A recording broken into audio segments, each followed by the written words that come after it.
we have the safe medical technology to reverse that.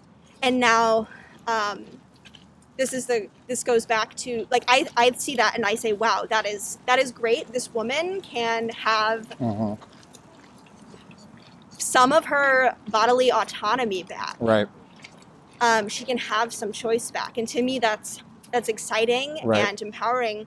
But I have a different fundamental perception of reality from somebody who is a Christian. So would you, like, if, say, for example, in an ideal world, pro-lifers and pro-choice people were able to, like, strike a compromise and say, you know, like, we'll have abortion in the case of rape and incest. I will say, in an that ideal world, we would address the causes of abortion before we even consider abortion. So we would teach men and boys about consent, and we would teach women about consent. We would address the reasons why rape and incest happens. We would address the reasons why people don't have access to birth control. We would address the reasons why there are unplanned pregnancies in the first place. And we would address as well the fact, my perception of the fact that people can't, they're like abstinence only, sex education does not work. most of the time people will have sex. Right. We know that, and we see. How does that understanding influence your understanding of, like, the concepts you were putting forward before about teaching about consent? Right. Like, so Christians and other religious people, try to teach abstinence, which is like don't have sex, which is not exactly teaching consent. But if you teach, like, there's going to be I don't know, it seems maybe there'll also be a fairly high failure rate in teaching in the attempts to teach about consent as well. I think. I mean, like, that doesn't even have the fear of Almighty, like, telling you, Well, like, backing it up. Absolutely, You know? So consent is not rooted in fear, except for the fear of punishment of going to prison if you get caught for rape. Right. In this country, like, that's right. a thing that our law system is set up to do. If you can catch a rapist, which right. that is very difficult. That is very difficult. Yep. And a lot of women who are raped aren't even believed. Like, they were raped, and the fact that it is challenging to catch a rapist, the fact that it is challenging sometimes for a woman to be taken, for her, like, accusations of rape to be taken seriously, is rooted in it would have to be rooted in misogyny. I think not respecting women, not listening to women, which I think is tied into I think it's tied in with Christianity, and I think it's tied in with bodily autonomy. I think they're all linked. I think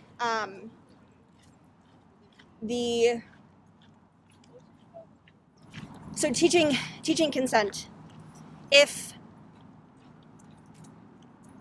consent would be, my perception is that consent would be easy to teach people, or it would be teaching consent would be effective if, instead of just, I think this goes for anything though, but, like, instead of just telling somebody you need consent before you have sex,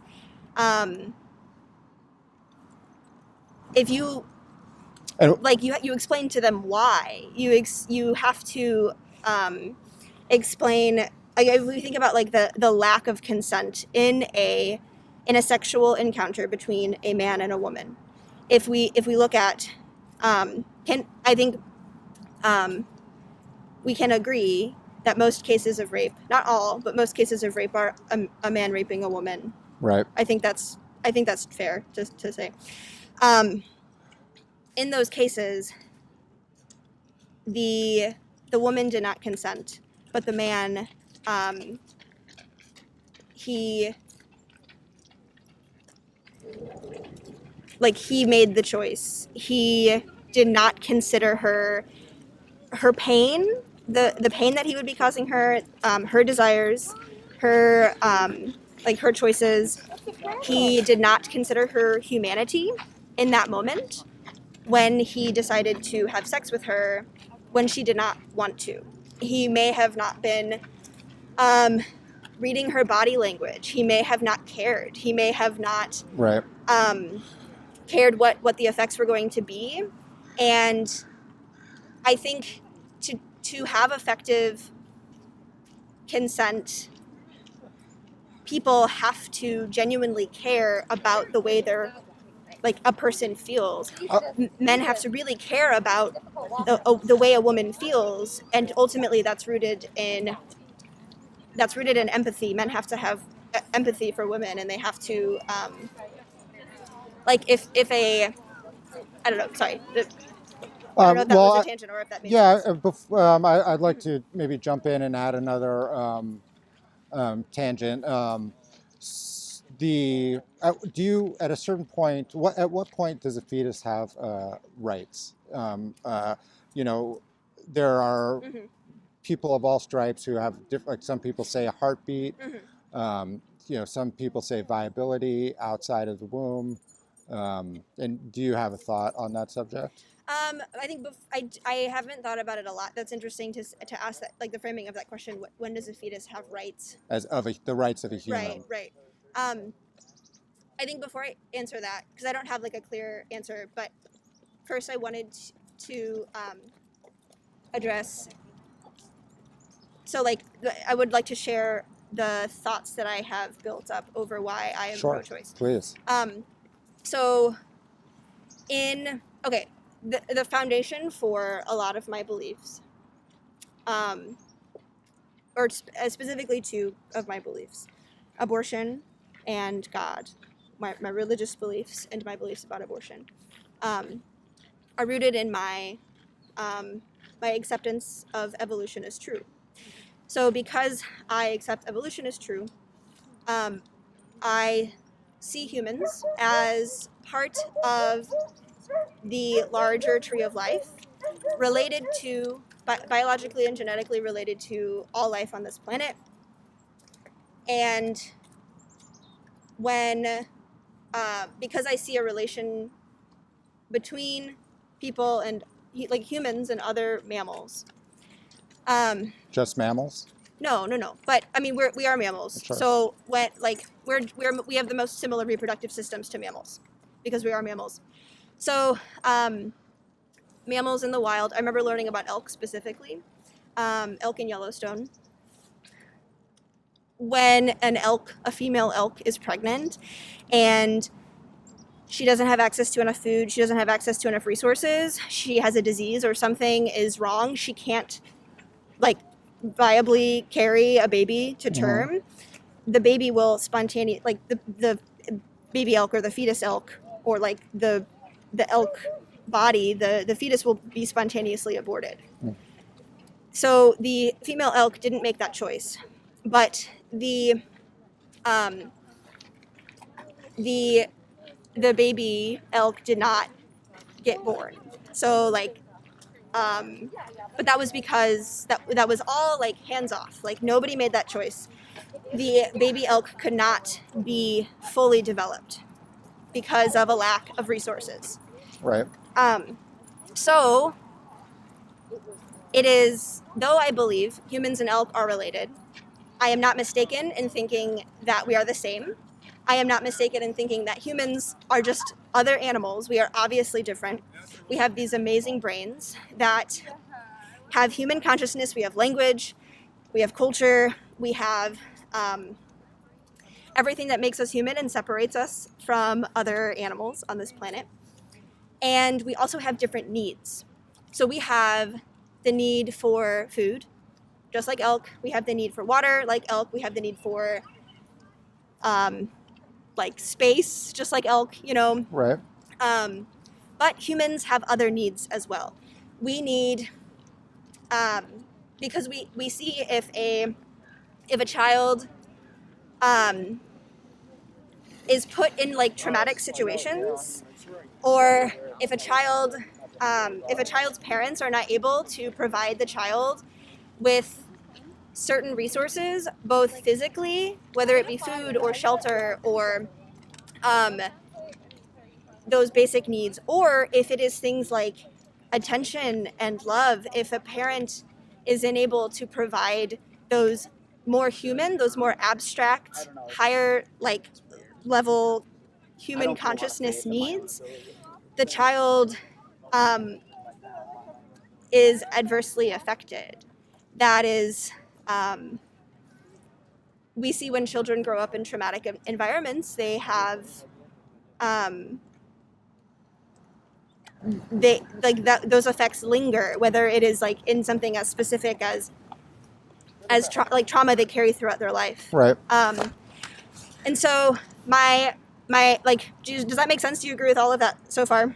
Well, I'm listening to it. Okay, okay. I'm struggling to see how it ties into the question Okay, a little yeah. bit at this point. Okay, so the elk, when the elk's body did not have access to resources, the baby was not carried to term because the elk's body made it clear that the environment the elk was in could not help the baby survive. So the baby didn't have access to resources because the mother didn't have access to resources. Had the baby been brought into that environment, it would have died. And so there was a spontaneous abortion. A human being has a level of choice and a level of consciousness that an elk does not have. So something similar could happen to a human. If a human woman is pregnant and she does not eat, if she does not have access to food or medical care, like her body could spontaneously abort the fetus as well. So that's something that can happen, just like the elk. And we have a higher level of consciousness than the elk. We have language. We have a prefrontal cortex, unlike the elk. We are distinct from elk. And because of that, we recognize that our children not only need food and shelter and water, but they also need things like safety and attention and care and like for a really long time too, because our babies are born and they need a lot of help and a lot of care and a lot of attention. Mm-hmm. And because we have a higher level of consciousness than elk, and we have the awareness that our children, our babies need more care and more attention than just food and water. And we have the ability to recognize that if a child is born with inadequate, like the parent is unable to give the child what they need, then to make the choice to have that child and to know that that child will not have all of its needs met is causing suffering to that child that could be prevented if the human made the choice to say, I cannot provide this child with all of its needs. I cannot provide this child with all of the needs that a human being needs. And so then the human being with our high level of consciousness, higher than the elks, we make the choice to abort the fetus because we can't provide the fetus with the baby with all of like their needs. Just like how in the environment, if we didn't have access to enough food, the fetus would be spontaneously aborted because it couldn't survive. So is this an argument also that, say a mother finds herself in that situation that you just described when the baby's a year old? Does that give the right to end the life of the child? No. So I'm not sure. I'm trying. I think my question was, at what point does a fetus or a child that's within that gestation period have the rights of a human? That's a good question. I guess before, did what I said make sense? Well, to me, it didn't. I didn't understand it in the context of that question. I wasn't necessarily answering that question. I see. Sorry. That's all right. That that is what I base my beliefs off of. I'm sorry if that wasn't clear. I've never really explained this to somebody, Sure. like Yeah, especially yeah. in this context. But that's a good question. When does a fetus have human rights? I've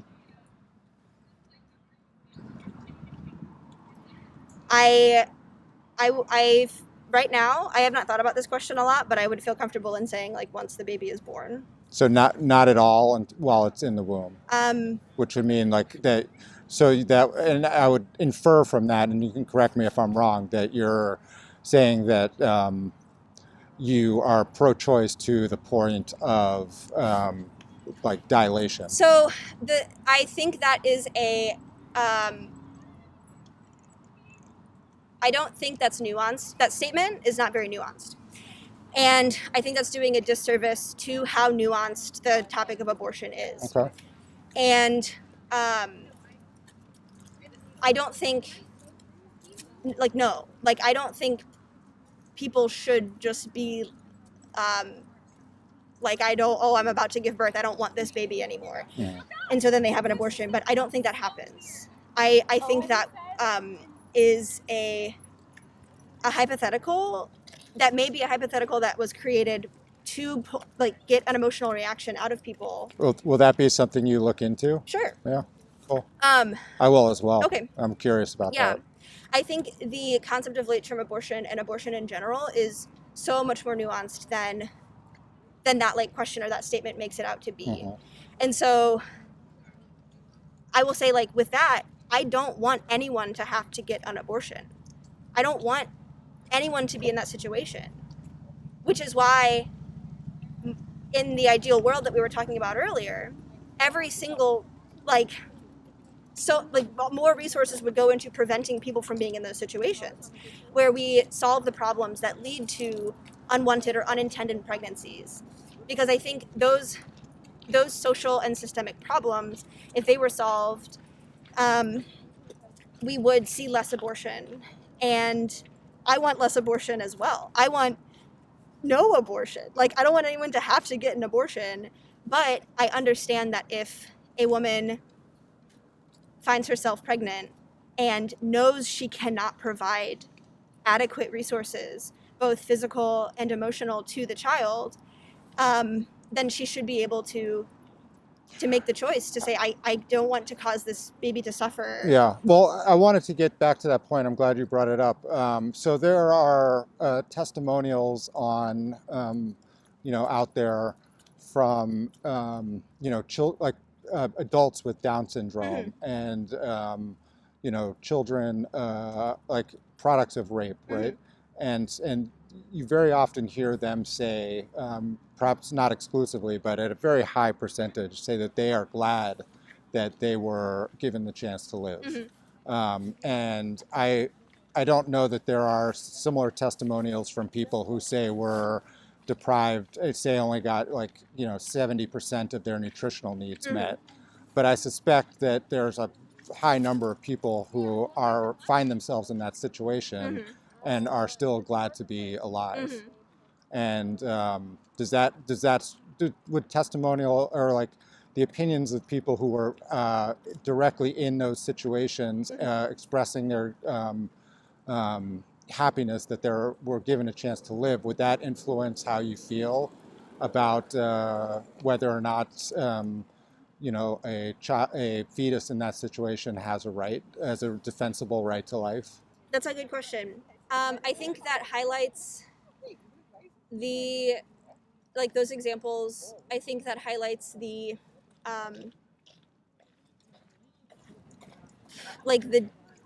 difference between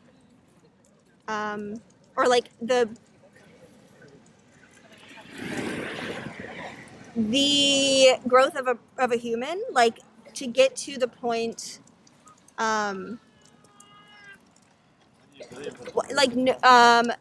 I don't know.